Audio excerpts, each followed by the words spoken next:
Hello, j'espère que tu vas bien. Je te retrouve aujourd'hui dans cette nouvelle vidéo où je vais t'expliquer un petit peu pourquoi est-ce qu'au lycée, collège, je n'ai jamais eu de copain, j'ai jamais eu de relation en fait. Le premier copain que j'ai eu, j'avais 19 ans, donc il s'est passé quand même un certain nombre d'années avant que finalement je sorte avec quelqu'un. Pourquoi est-ce que j'ai envie de t'en faire une vidéo? C'est parce que le premier copain, en tant que femme en tout cas, j'ai l'impression qu'on s'en fait toute une montagne. Et on a l'impression que le premier copain, ça sera celui avec lequel on fera notre vie en fait, on va dire.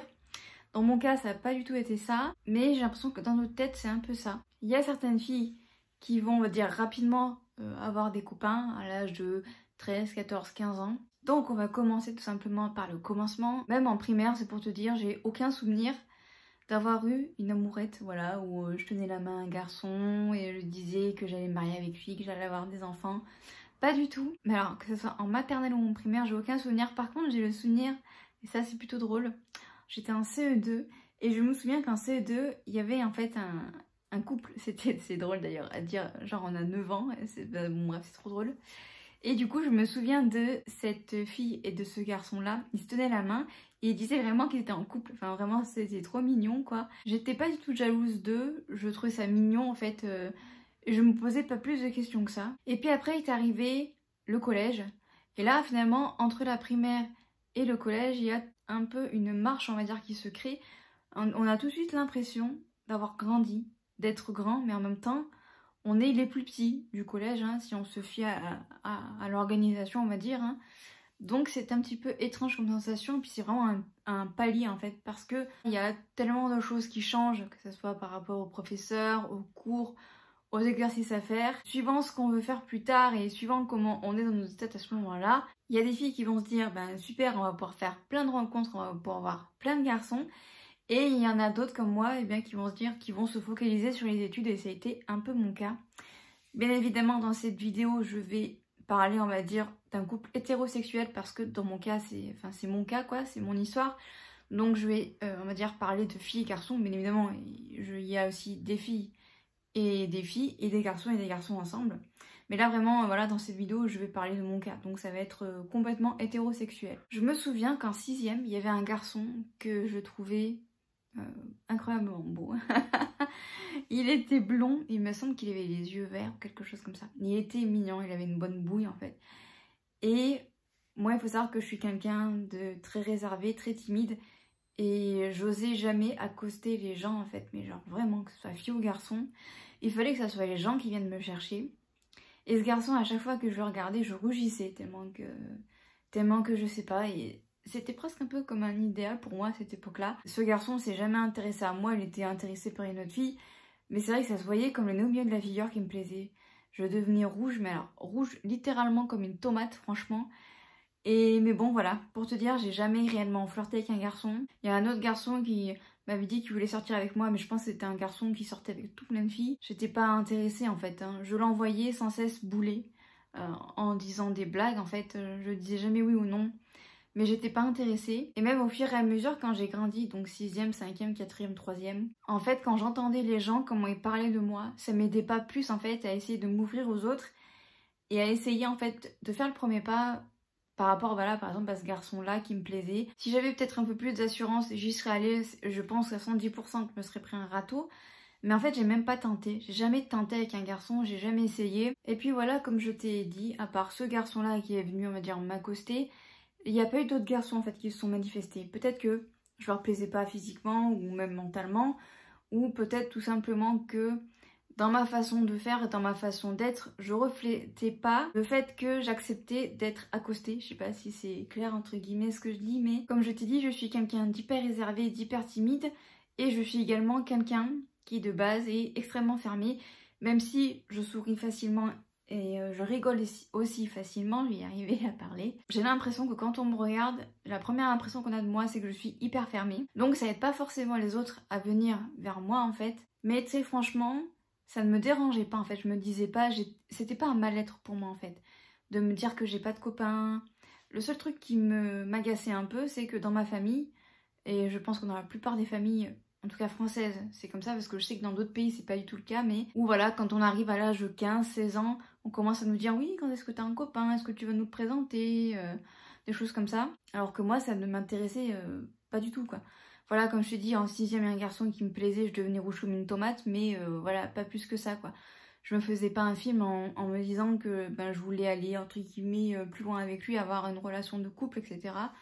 Voilà, c'était juste... J'ai commencé finalement à ressentir des sentiments un peu plus que amicaux avec ce garçon-là.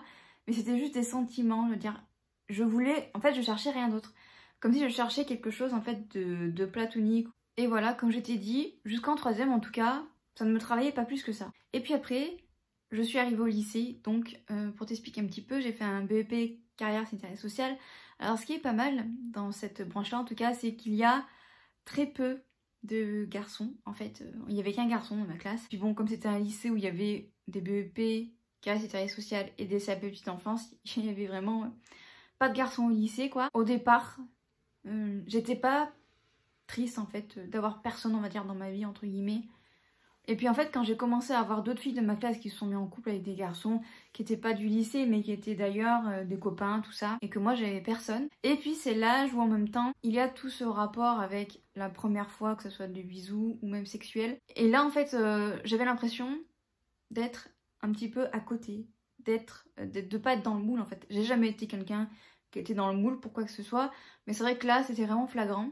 J'avais une copine dans cette classe là qui, elle, collectionnait les aventures, voilà. Elle était également avec un garçon depuis de longue date, mais également elle collectionnait un peu les amoureux, on va dire ça comme ça. Et moi, j'étais pas du tout comme ça, en fait. J'essayais de me concentrer sur mes études, mais en même temps, je commençais à sentir que ça commençait un petit peu à me travailler, je commençais à me dire, mais j'aimerais bien, en fait, connaître ça, finalement, être en couple avec quelqu'un. Et je me souviens d'une fois où une fille de ma classe m'avait demandé si j'avais vu le copain d'une autre fille de ma classe en fait. On va leur donner un prénom, ça sera peut-être plus simple. Donc la fille qui me posait cette question-là, on va l'appeler Amélie. Et la fille qui était en couple avec ce garçon, du coup, on va l'appeler Léa, voilà. Et donc du coup, Amélie me dit, du coup, comment tu l'as trouvé ce garçon? Et du coup, je lui ai dit que je l'avais trouvé plutôt sympa. Et du coup, cette Léa m'a regardée de travers. Je l'ai regardée, du coup, je lui ai dit non mais... je dis ça pas méchamment, enfin je veux dire, je veux pas te piquer ton mec ni quoi que ce soit, c'est pas du tout ma façon de faire, en tout cas, le prends pas mal et tout. Et là, Léa du coup m'a regardée et elle s'est moquée de moi en fait, elle a rigolé mais alors elle en pouvait plus. Et là en fait ça m'a renvoyé une image de moi comme si j'étais la chose la plus laide du monde en fait. Et ça m'a fait extrêmement mal parce que je méritais pas ça clairement. Et le fait que comment elle s'est moquée de moi, c'est comme si elle disait, de toute façon, t'étais trop moche pour la voir, quoi. Et ça m'a fait extrêmement mal parce que, je me suis dit, mais en fait, j'ai juste répondu à une question d'une fille pour une fois qu'une fille me parlait, en fait, parce que j'avais pas trop de copines, en fait. Je cherchais pas la mauvaise entente ni quoi que ce soit. Ça m'a fait énormément de mal, du coup. Et avec cette Léa, du coup, ça s'est dégradé, mais bon, ça, après, c'est autre chose, hein. Et donc, du coup, pour revenir à cette histoire de garçon, tout ça, le fait que je sois pas en couple, il y avait une autre fille dans ma classe qui était aussi pareil à fond sur les études, qui avait pas de copain. Elle, ça la dérangeait pas, ça la travaillait pas plus que ça. En tout cas, vu ce qu'elle disait, on n'avait pas l'impression que ça la travaillait plus que ça. Et puis, une fois que mon BEP s'est terminé, j'ai voulu enclencher sur une mention complémentaire d'aide à domicile, que j'ai commencé, que j'ai pas terminé. Et à partir de ce moment-là, il y a eu quelque chose qui s'est passé dans ma tête, en fait. J'ai fait une dépression, voilà, il faut dire les choses. Et il y a eu énormément, en fait, de choses qui se sont passées dans le sens où j'ai eu un déclic, en fait, où je me suis dit... Il faut que je commence à vivre les expériences que je veux vivre parce que mes parents, je pense, un intérêt de protection, m'ont énormément protégée de plein de choses. Et là, j'avais envie de tenter plein de choses. Alors quand je dis plein de choses, c'est tout est relatif, hein. Je me suis pas alcoolisée, je me suis pas droguée, j'ai pas fumé ni quoi que ce soit. Mais j'avais envie de tenter des expériences. Et entre autres, parmi ces expériences, c'était d'essayer d'être en couple, de plaire à quelqu'un et d'être avec quelqu'un. Et donc du coup, j'ai commencé à m'inscrire sur une application de rencontre. J'ai rencontré du coup mon premier copain avec qui je suis restée 9 mois, mais 9 mois entrecoupés on va dire. Ça n'a pas été une relation hyper cool, détendue, tout ça, hyper sereine, pas du tout même. Pour une première relation, j'aurais bien voulu connaître mieux, je pense que ça m'aurait permis d'avoir moins de blocage sur mes autres relations qui ont suivi derrière. Une fois que j'ai été séparée de lui, définitivement on va dire, j'ai eu, on va dire, d'autres copains avec qui ça n'a malheureusement pas duré. Pour tout un tas de raisons, pareil que j'avais rencontré sur des applications de rencontres. Parce que je pense que pour eux, je leur correspondais pas parce que j'étais quelqu'un qui demandait beaucoup de réponses dans le sens où j'avais très peur qu'on me laisse, j'avais très peur qu'on m'abandonne, donc du coup, je demandais beaucoup de choses, on va dire. J'étais pas possessive, pas du tout, mais c'est juste que je demandais quand même pas mal d'attention de la part de l'autre, et quand j'avais l'impression que l'autre s'éloignait, ça me faisait tout de suite peur. Enfin, c'est un peu compliqué à expliquer, mais bon, voilà, je sais pas trop comment expliquer de mieux. Et du coup, après, j'ai rencontré mon mari. En fait, j'ai connu très peu de garçons en tant que copain dans ma vie, mais genre vraiment très peu. J'ai vécu des relations en fait qui ont été compliquées la plupart du temps, même avec mon mari à l'heure actuelle. C'est une relation qui est un peu en montagne russe, on va dire. Souvent ça va, des fois ça va pas. Enfin bon, après c'est dans tous les couples, hein. Mais j'ai jamais eu cette sensation de légèreté quand j'étais avec quelqu'un. J'ai jamais eu l'impression que je pouvais faire confiance à 110%, en tout cas avant d'être avec mon mari. C'est dur de faire confiance aujourd'hui. Est-ce que je regrette du coup de ne pas avoir eu de copain finalement avant mes 19 ans? Non, pas du tout. Je pense que si ça s'est fait comme ça, c'est que ça devait se faire ainsi. Et je m'en porte très bien. Et bien évidemment, je pense que voilà, la première fois quand on se fait larguer ou quand voilà, le premier copain qu'on a eu et que tout d'un coup ça s'arrête, c'est dur parce qu'on a l'impression qu'on retrouvera plus personne alors que c'est faux. Voilà, moi après ben, j'ai rencontré d'autres garçons et puis j'ai surtout rencontré mon mari. Je pense qu'il faut vraiment pas se mettre la pression par rapport à cette histoire, enfin par rapport à tout ça, par rapport au fait d'avoir entre guillemets un copain. Si on le sent, si on veut être avec quelqu'un, eh bien on peut tenter. Si on veut pas, ça sert à rien de se forcer. Ça viendra, faut se laisser du temps. Voilà, je pense que j'ai fait le tour par rapport à cette vidéo. N'hésite pas à partager ton expérience en commentaire, ça m'intéresserait beaucoup de savoir. J'espère que cette vidéo t'aura plu, j'espère qu'elle t'aura aidé aussi. Si la vidéo t'a plu, n'hésite pas à t'abonner à la chaîne et également à me rejoindre sur mon compte Instagram, lien de mon compte est en barre d'infos. Et jusqu'à jeudi prochain à 18 h, je te souhaite une très bonne semaine. Bye bye.